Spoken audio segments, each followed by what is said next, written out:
Hi YouTube.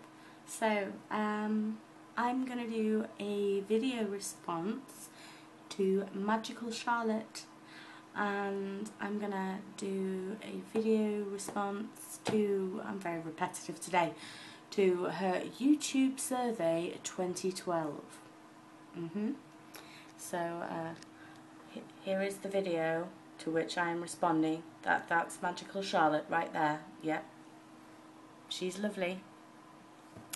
You should check out her channel. I will put a link down there somewhere, and so you can check that out because her videos are good. Plus she has the cutest accent ever. She makes me proud to be British. Beautiful accent. Beautiful. Anyway, I need to actually look what the questions are. I probably should have prepared this ahead of time, right? But I thought, no! I'm feeling impulsive, I'm just gonna go for it. I've just watched the video, I'm gonna answer the questions too. So, the first question. Why are you called that? Well, it's a bit of a strange one, this. Heidel's Corner. This is because my first YouTube username was Heidelbergerin, or Heidelbergerin, which is a German word meaning a girl from Heidelberg. And the reason for that name was because when I was a student, I lived in Heidelberg for some time, so I was kind of an adopted Heidelbergerin, and yeah, it kind of stuck. But people could not pronounce Heidelbergerin very well, so it kind of got shortened to Heidel. And then when I made my new channel, it's Heidel's Corner, as in the corner of the internet belonging to Heidel, i.e. me, because Heidel being short for Heidelbergerin. So I hope that makes sense. But that's where my username comes from. Tell us about your favourite school teacher. I loved most of my school teachers. I'm such a sado. I really did. It's a bit of a toss-up really between one of my primary school teachers, who was Miss Trimble. She was amazing, and plus my dad fancied the socks off her. It was really funny. He came to one parents' evening and that was it. He loved it. But I loved Miss Trimble too. She was in primary school and she was just, I don't know, she made me happy inside. I think I had a bit of a girl crush on her, and I used to stay in at breaks and water her plants, to the extent that I even had a little spray bottle, and she had these rubber plants, and I used to clean the leaves. And if the plants didn't need watering, I'd pick glue off things for her. Very strange. But I did love Miss Trimble. She was very inspiring, and I think I might have been troubled as a child. I'm probably still troubled now, to be fair. But she helped me through a difficult phase of my life, really. And for that, I love her. Plus, she drove a Mini, and I was really impressed with the fact that she drove a Mini. She was quite tall, too. She had the biggest hair ever. Anyway, so that was Miss Trimble. And then in high school, I was kind of in love with my English teacher, who was called Mr. Wolfries. The Wolfman, yeah. It was at that time of Gladiators as well. He didn't look anything like Wolf out of Gladiators, you'll probably be pleased to know. But I was kind of a little bit in love with Mr. Wolfries. And he very much inspired me during my English classes. I was such a swot because I was like, I really wanted to be teacher's pet because I was just in love with the teacher. And yeah, I remember he let me read out a poem in class, and I cannot for the life of me find this poem. So maybe viewers on YouTube, maybe you know this poem. I can't remember all of it, and I'm pretty sure it was by Roger McGough, but I still cannot locate it. And there was a line in it, and it was like the opening line was, the trouble with air travel is not turbulence, it's flatulence. It happened to me once as I was sitting between two nuns, and it goes on and tells this story, but I cannot remember where I found the poem. I've got it in my head that it was Roger McGough, but cannot find the poem, so maybe it was just like a random bit from a book that Roger McGough had contributed to, I don't know. But I loved Mr. Walfreeze even more because I asked him if I could read out this poem, which was fundamentally about farting, to the class. Like, everyone had to do it, it wasn't that I was that geeky. And his answer was that yes, I could do it as long as I kept a straight face all the way through it. And I did used to know it off by heart because I had to practice so much without smiling. So, yeah. So, my favourite teacher. Okay, good God, it's already been nearly 6 minutes. I only answered 2 questions. Right, what's the strangest food you've ever eaten? I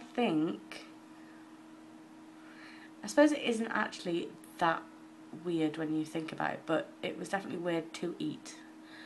When Philip and I were on honeymoon in Japan, and we were in a restaurant, well, it wasn't really a restaurant per se, was it? It was more of a cafe, I suppose. But anyway, we got this large bento box, which is kind of like, if you've never seen a bento box, let's see if I can find you one. A bento box is kind of like, do you remember school dinners? It's like a plastic tray with certain sections cut out, and in Japan and in Japanese cuisine, they basically put the food in the bento box in the different sections.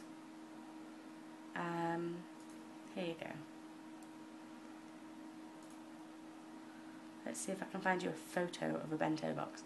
And they're really nice, and it's awesome. Here's a bento box. See?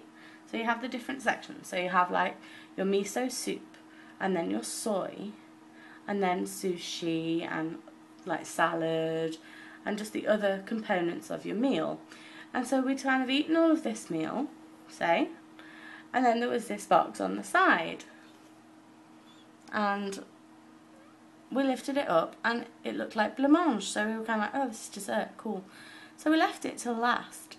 Anyway, we both went to then tuck into it, and oh god, it was horrific. It was horrific. It was some sort of mushroom custard. It was like a vanilla custard, you know, kind of like creme pat, I guess, consistency, blancmange consistency, but it was grey. I think it was supposed to be mushroom. It was vile. And I think what made it worse was the anticipation that you were expecting it to be dessert and kind of sweetish, and it really wasn't, and oh, it was bad. So that was embarrassing. So that was kind of like the most obscure whoops eating incident. I don't think I've eaten anything really strange though.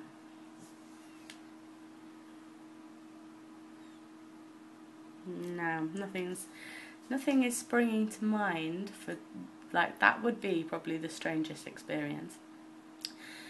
Tell us about your first gig that I've been to. Okay. My first gig, I was a bit of a slow starter, was probably around 2004. And it was to see Stereophonics, and oh my god, I was so excited.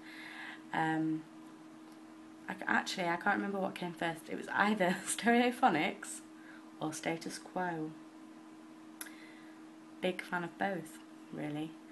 And yeah, my ex took me there to both of them, and I had an amazing time.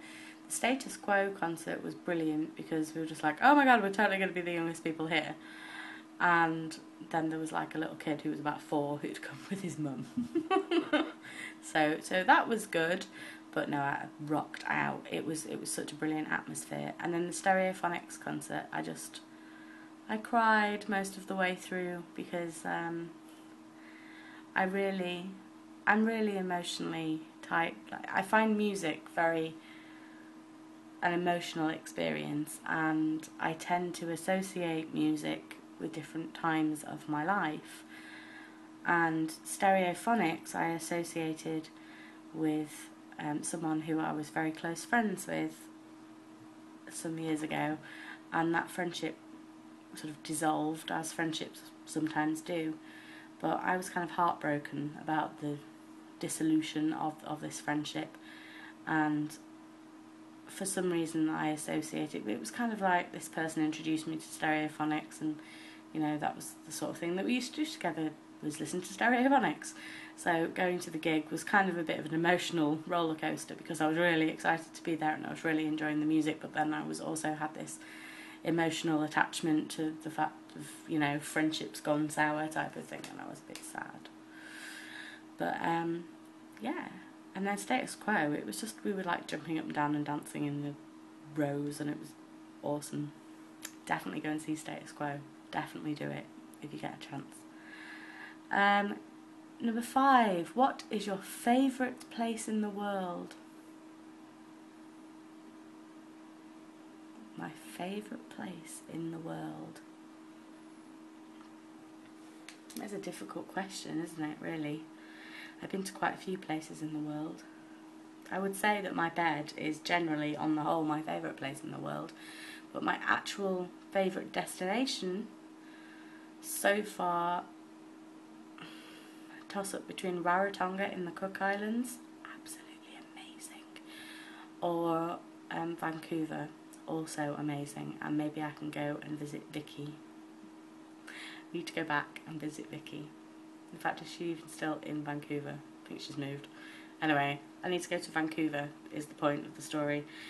Went there on honeymoon, went to Rarotonga on honeymoon too, and Japan. Wow, yeah. We did a round the world trip on honeymoon. But Rarotonga is amazing.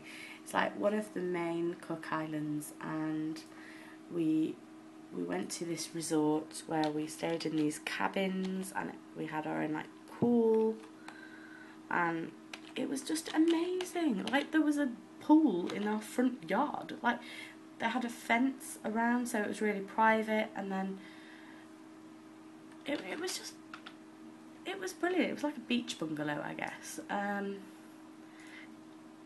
if you haven't seen what Rarotonga is like, I can't even think of the name of the resort now. It's really annoying me.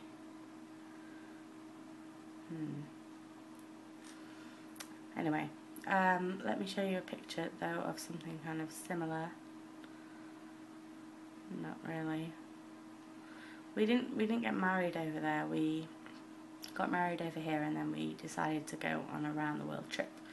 So we went to Switzerland, Japan, Rarotonga in the Cook Islands, and then we went to Vancouver, and it was just an amazing trip. So Rarotonga is absolutely beautiful because it's literally just sort of white sand and sea and gorgeousness, and then Vancouver was just amazing. Generally, it was like the perfect place for me to live, because it was a city but it was full of countryside. There's mountains, there's water, there's just absolutely everything. There's, you know, you get to go on a hovercraft to get to Vancouver Island, and I love Vancouver. So yeah, I can't pick between them. I need to show you a photo of like what our thing was like. Here you go, this is very similar. Hope it will open. Maybe, will it open? Kind of like this, can you see that? It was that sort of idea. We had like a patio, except we had like a, what do you call it? Like a little hut in the corner as well, so you could shelter. It was nice. It was really nice. Like, really, really nice. I'm showing up now. Okay, so there you go. And last question. Oh, who do you want to answer the survey next? Who would I like to answer the survey next? Well, I think all of you should answer the survey next. This should be it. This should be our next round robin. This should be our next video response thing. It's the YouTube survey 2012, and it was originated by somebody else. And I've got it from Magical Charlotte. And then you guys should get it from me. It's the last week of September, and that means it's time This is for the original video. survey. As always, the survey master decides the questions, and I just So it's Merrymon, Alex Day. That's who it was. Why are you called that? My mum, I think, gave me the name Alex, and she didn't want to give me a name that was also the name of anyone else that she knew. I think. Okay, so that's where it started, and then I've got it from Magical Charlotte, and now I'm tagging all of you. So if you're watching this video, do a video response. Those are the rules, people. Rules. Thanks for watching. Blessed be.